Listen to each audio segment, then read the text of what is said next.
At our forecast with meteorologist Courtney Jacobazi, where it is so much better here. Yes. And we're just thinking about everybody who's trying to find their loved ones and stuff. Yeah, we sure are. Of course, we're thankful to say goodbye to Melissa. We'll try to get there, but she's post-tropical now, moving into the northern Atlantic. But take a look. This is the weather system that we were just showing you video from that brought all that heavy rain to New York and New Jersey. Now some wraparound moisture maybe turning into sleet and snow in parts of New York. So clearly some very cold air behind this weather system, and that's actually bringing in the cooler air here at home as well that we stepped out to on this Friday morning. It was beautiful this morning and still a stunning afternoon. Here's like the current temperatures. If you're about to maybe head out and grab some lunch, run some last minute errands before all the trick-or-treaters come. 64 in Dunedin, 65 in West Chase, 67 in Tampa, 68 in Seminole, 67 in Brandon, 64 in Plant City and in Zephyrhills, 66 in Brooksville. Temperatures only going to climb a few more degrees across the area because it will be breezy and that wind is coming out of the north, so that's pulling in a cooler, drier air. Winds sustained right now 10 to 15 miles per hour,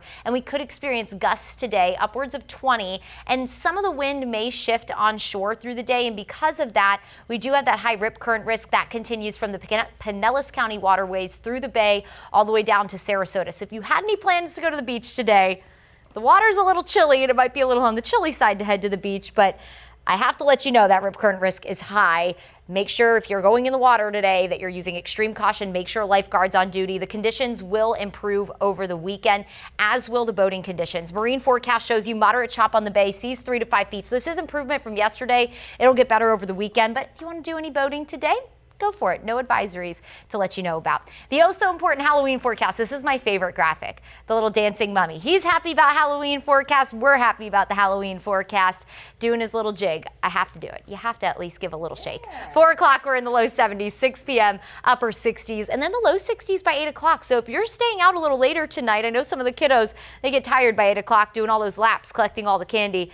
It'll be in the upper 50s in some spots by 8 p.m. So a light jacket, probably not a bad idea.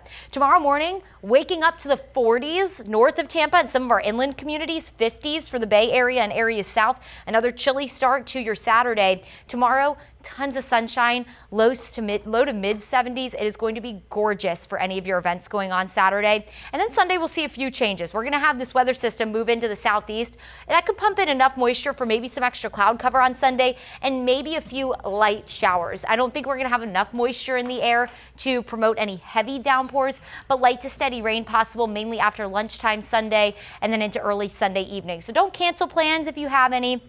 If you're doing any errands, you're running any errands on Sunday, this isn't going to impact that in a big way, but you might have a few sprinkles move on by Sunday afternoon into the early evening. Your 7-day forecast will show you gorgeous weather for your Halloween Friday, and it looks even better going into Saturday. Low and rain chance Sunday with high temperatures back in the 80s after that nice extra hour of sleep. Clocks go back Sunday morning at 2 a.m. and then we'll be in the mid 70s to kick off next week. Low and rain chance Monday will warm back into the low 80s by Wednesday and Thursday of next week. Yeah.